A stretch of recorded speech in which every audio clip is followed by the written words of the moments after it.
pagi. Pagi ini adalah pokok bahasan ke-8 dari mata kuliah Psikologi Sosial yang akan memaparkan tentang psikologi sosial dalam pengembangan masyarakat. Pokok bahasan ini adalah satu dari serangkaian 3 pokok bahasan tentang aplikasi teori psikologi sosial untuk mahasiswa SKPM FEMA IPB. Sebelumnya, kalian memperoleh pokok bahasan tentang aplikasi psikologi sosial dalam cyber psychology kan? Sekarang tentang pengemas.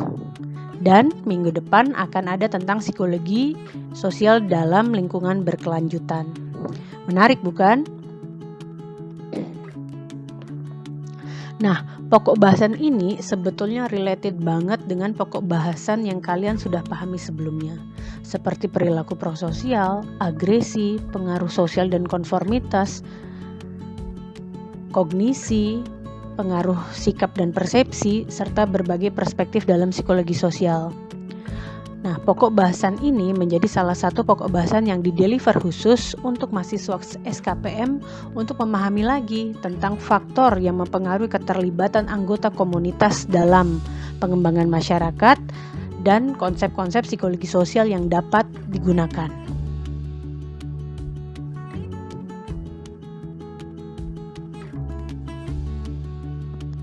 Pokok bahasan ini diharapkan dapat mendukung kompetensi lulusan mahasiswa SKPM dalam menggunakan perspektif psikologi sosial untuk pengembangan masyarakat. Sejalan dengan itu, maka pokok bahasan ini akan disampaikan dalam 3 subpokok bahasan, yaitu social capital dan partisipasi anggota komunitas, perilaku stakeholder dalam pengembangan masyarakat, dan yang terakhir adalah kontribusi psikologi sosial dalam pengembangan masyarakat. Dari 3 subpokok bahasan tersebut, mungkin yang kalian anggap menarik adalah social capital di subpokok bahasan 1. Mungkin kalian sudah mengetahui konsep social capital ini dari mata kuliah lain, seperti mata kuliah sosiologi umum yang ada kaitannya dengan interaksi sosial maupun mata kuliah pengembangan masyarakat yang berbicara tentang peran dari social capital dalam pengembangan kelembagaan di komunitas. Nah, untuk mengetahui lebih dalam lagi mengenai peran social capital dalam interaksi dan perilaku anggota komunitas dalam pembangunan ini maupun untuk perubahan yang direncanakan di Indonesia dapat disajikan pada slide berikut ini.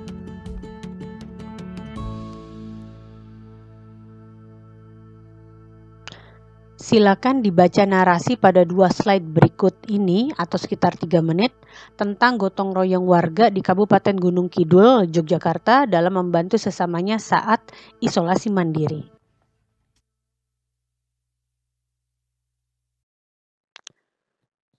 Saya anggap selesai ya membaca narasinya. Oke, dari narasi sebelumnya, coba jawab. Ada yang bisa menyebutkan hal yang dilakukan warga di Desa Wonosari tersebut? Oke, saya dengar ada yang menjawab bahwa warga di sana memberikan makanan tanpa dikoordinir pemerintah desa. Betul? Betul. Oke, lalu setujukah Anda jika perilaku warga desa tersebut termasuk swadaya? Oke, sepertinya banyak juga yang menjawab setuju dan jawaban tersebut adalah benar. Setelah Anda mengetahui perilaku anggota di suatu komunitas tersebut, maka yang dapat terfikir kemudian adalah apakah perilaku swadaya dan inisiatif tersebut bisa muncul di semua komunitas? Apakah ada faktor yang dapat membuat stakeholder dalam komunitas saling terhubung dan berpartisipasi untuk menyelesaikan masalah? Nah, inilah yang akan coba dipaparkan dalam pokok bahasan ini.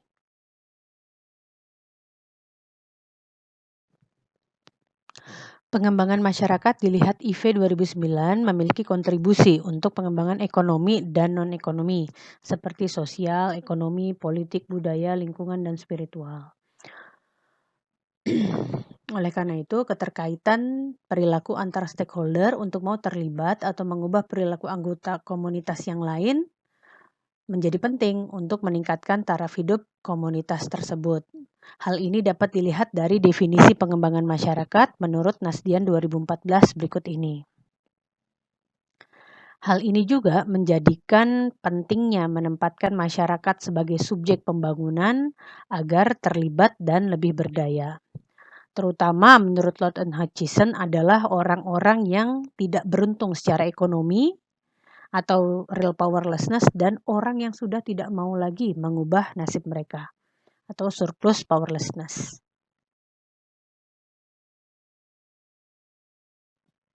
Pengembangan masyarakat atau yang biasa disingkat pengemas juga dapat dilihat dari proses dan dampaknya, di mana keduanya dihubungkan oleh social capital menurut Philip dan Friedman 2009.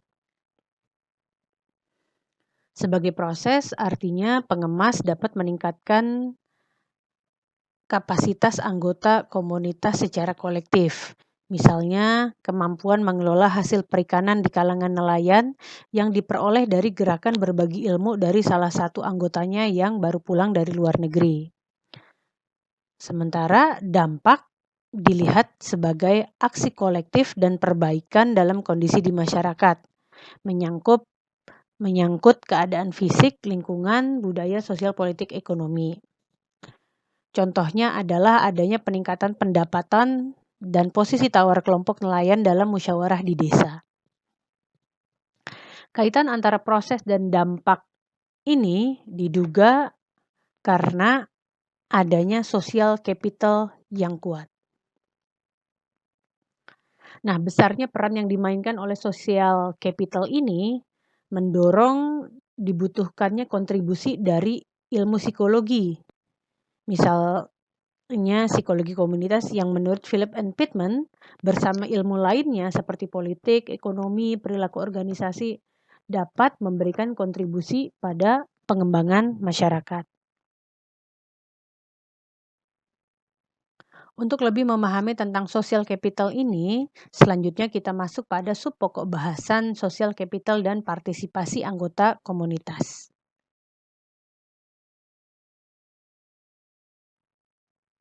Social capital atau SC dalam kerangka psikologi komunitas dilihat sebagai network atau bridging dan norm of reciprocity dan mutual trust atau bonding yang memfasilitasi kerjasama di antara anggota masyarakat dan institusi. Keduanya bekerja dalam tingkat interpersonal, komunitas, institusi, dan masyarakat. Lebih detail, social capital mempertimbangkan perilaku, sikap, pengalaman, well-being individu dalam konteks sosial, yaitu kelompok, organisasi yang ada di komunitas, atau unit yang lebih besar lagi. Social capital ini tidak hanya mempertimbangkan kohesi sosial, tetapi juga bridging, yang artinya interpersonal bonding penting sebagai katalis untuk mempertahankan partisipasi, sementara network bridging berguna untuk meningkatkan kekuasaan, akses, maupun pembelajaran dalam kerangka peningkatan kapasitas organisasi lokal.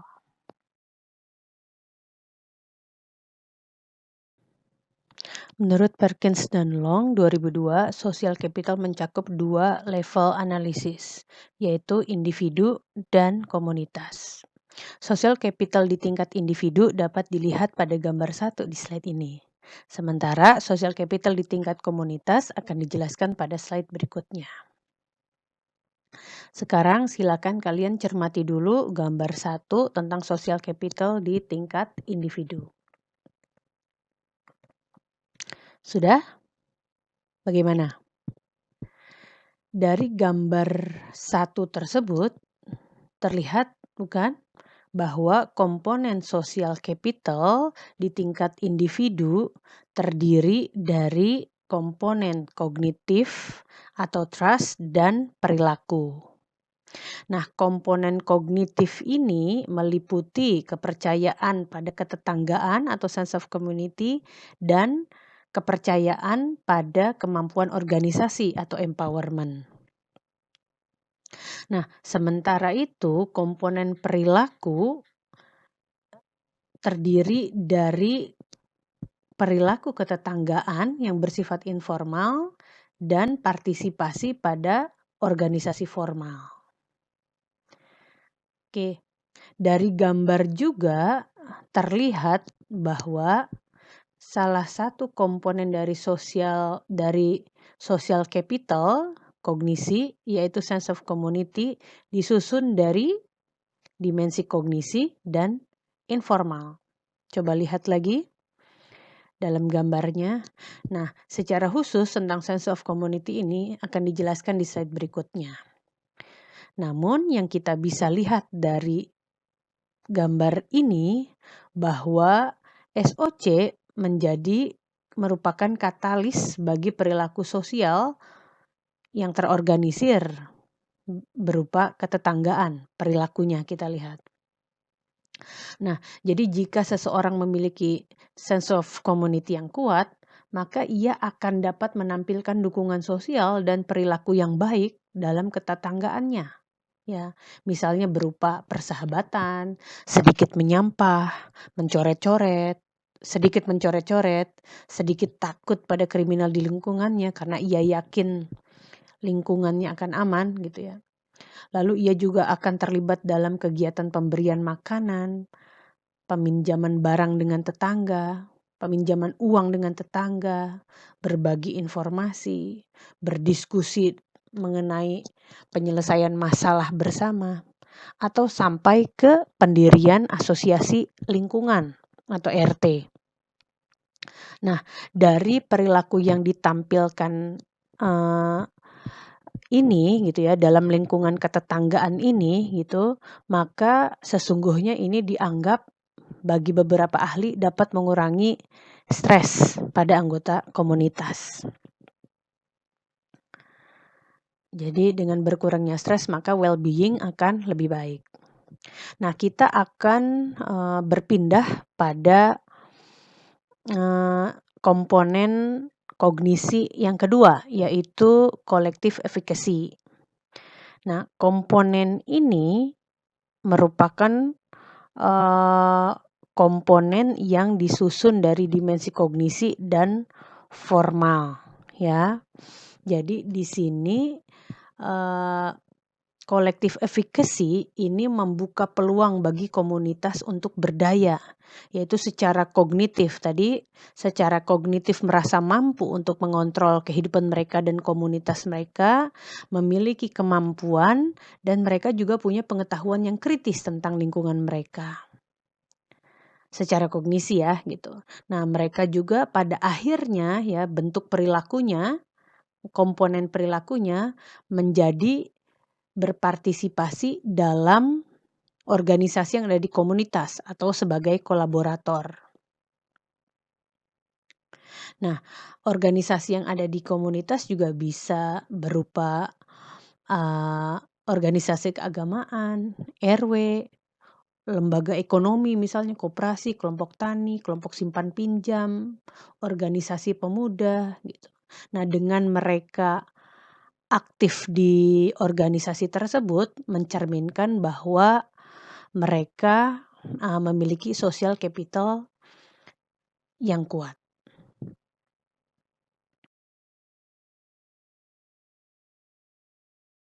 Nah, ini adalah gambaran lebih spesifik tentang social capital komponen kognitif tadi ya. Yang pertama yaitu sense of community atau rasa kepemilikan komunitas.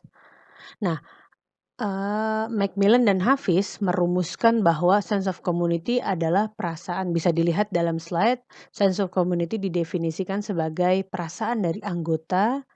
Dia merasa apa? Dia merasa memiliki keanggotaan di dalamnya, menjadi satu bagian dengan anggota yang lain pada kelompoknya, dan punya keyakinan gitu ya, membagi keyakinan bersama bahwa kebutuhan anggota-anggotanya itu dapat dipenuhi selama mereka berkomitmen untuk selalu bersama sebagai satu kelompok. Nah, SOC ini merupakan social capital di tingkat individu yang merupakan komponen kognitif ya. Dia bersifat informal gitu ya, dan merupakan gambaran dari kualitas kehidupan suatu komunitas. Semakin baik komunitasnya, maka rasa kepemilikan komunitasnya ini pun semakin kuat.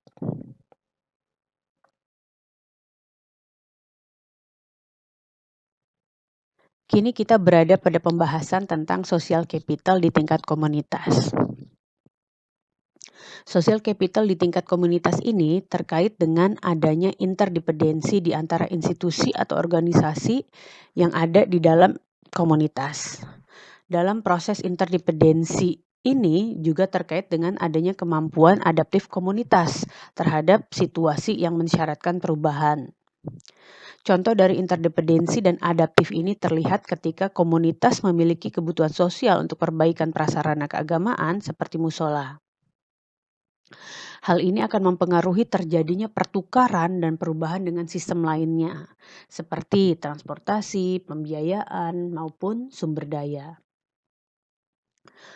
Bisa jadi komunitas belum terlalu siap terkait pembiayaan. Namun jika mereka hanya mengandalkan dana dari luar, maka rencana tersebut bisa jadi tidak terrealisasi. Nah, dengan adanya social capital berupa interdependensi antar lembaga ini yang adaptif terhadap perubahan ini, maka upaya pembangunan untuk kebutuhan sosial tersebut berupa musola dapat dipenuhi dengan dukungan kelembagaan pembiayaan dari warga secara swadaya. Selain interdependensi antar lembaga dan adaptif, social capital berupa jaringan dari institusi atau organisasi yang ada di dalam komunitas yang baik dimiliki masyarakat secara kolektif, swasta maupun pemerintah, dapat mendukung pengembangan masyarakat di bidang ekonomi. Seperti bonding dalam tingkat individu, bonding dan kepercayaan yang ada di tingkat komunitas ini juga menjadikan hubungan antara di dalam dan antar organisasi dan institusi bisa bersifat koordinatif maupun juga berpotensi konflik karena adanya self-interest. Hal ini bisa dicontohkan pada individu yang dalam kelembagaan ekonomi dengan jaringannya dapat meningkatkan kekuasaan di komunitas, misalnya dengan pemberian jabatan tertentu di komunitas. Jadi jaringan yang ada di dalam kelembagaan di komunitas itu dapat memperbesar kekuasaan komunitas sesungguhnya. Namun bisa jadi ada self-interest maupun potensi konflik yang mewarnai dinamika hubungan antar lembaga atau organisasi dalam komunitas. Nah, hal ini karena menyangkut ekstra individu, maka menjadi analisis meso bagi para ahli.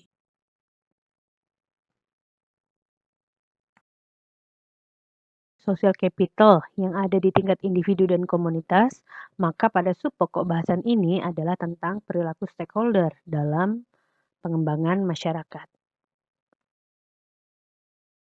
Dalam slide ini ada beberapa foto yang dapat kalian lihat. Foto-foto tersebut berbicara mengenai stakeholder yang terlibat dalam pengembangan masyarakat. Seperti swasta di gambar nomor 1, pemerintahan di gambar nomor 2, perguruan tinggi di nomor 3, serta kerjasama antar masyarakat di nomor 4 untuk meningkatkan kualitas hidup masyarakat pedesaan, baik pertanian, perikanan, pesisir, kehutanan, dataran tinggi, maupun terkait dengan ekosistem lainnya.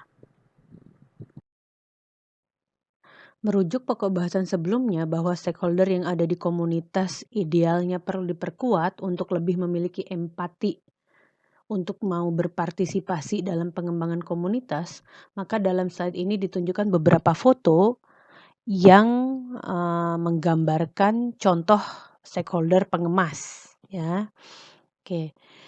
Nah, dari foto-foto yang kalian bisa lihat tersebut, ya, tampak bahwa foto tersebut berbicara mengenai stakeholder dari swasta di pojok kiri,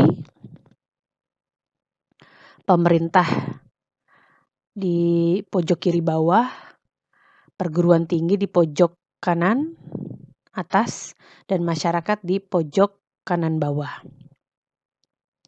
Oke, foto-foto ini ya, misalnya dari swasta di pojok kiri merupakan external stakeholder yang bisa saja memberikan insentif pada komunitas melalui skim tanggung jawab perusahaan misalnya. Lalu pemerintah juga dapat menjadi stakeholder yang mempengaruhi seberapa banyak program pengemas yang ada di komunitas.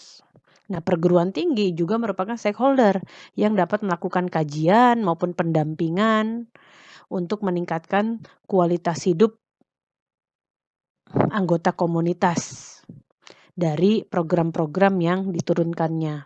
Misalnya di pelatihan atau survei, pemetaan tentang masalah misalnya.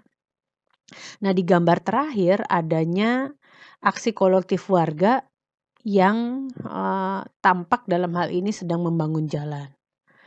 Nah, ini merupakan contoh dari stakeholder ya yang perlu dipetakan kecenderungan perilakunya agar memiliki empati untuk mau terlibat dalam membangun komunitas.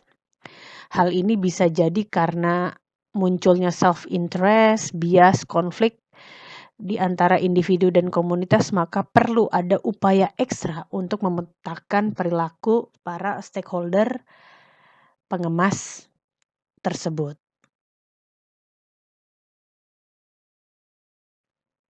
Dalam slide terakhir ini akan dijelaskan mengenai peranan psikologi sosial dalam pengembangan masyarakat di tengah dinamika relasi sosial dalam komunitas dengan adanya self-interest maupun potensi konflik tadi.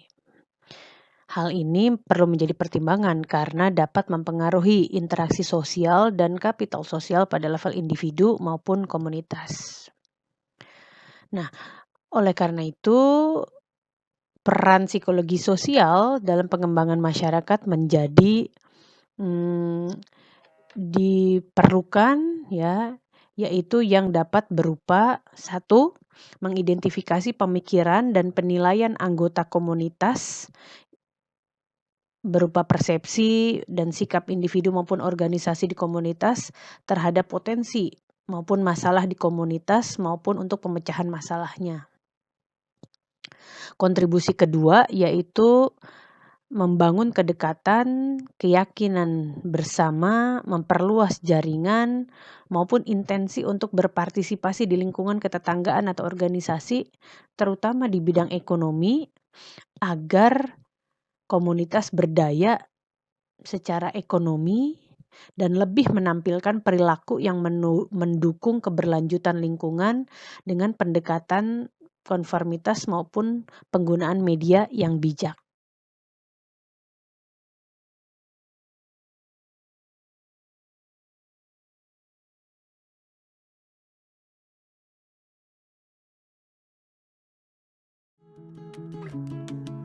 Dengan sampai di slide terakhir ini, maka berakhir pula pemaparan pokok bahasan psikologi sosial dalam pengembangan masyarakat.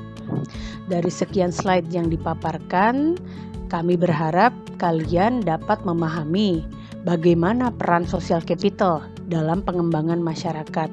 Apa saja tingkatan dan komponen dari social capital.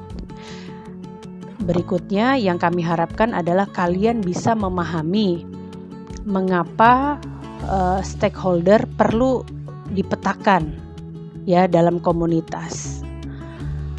Lalu apa yang dapat dilakukan agar stakeholder ini memiliki perhatian dan keterlibatan yang lebih terkait untuk menyelesaikan masalah di dalam komunitas.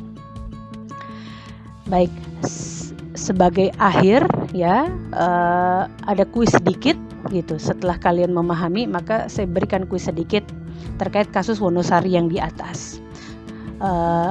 Kalian coba identifikasi mengapa warga Wonosari melakukan aksi kolektif tersebut. Jelaskan menurut social capital yang dimiliki mereka. Dan yang kedua, untuk lebih tahan lagi sebagai desa siaga atau komunitas siaga terhadap COVID-19, maka apa yang perlu dilakukan agar semua warga atau stakeholder dapat ikut berpartisipasi dalam aksi kolektif tersebut. Saya tunggu jawabannya. Terima kasih. Selamat pagi. Wassalamualaikum warahmatullahi wabarakatuh.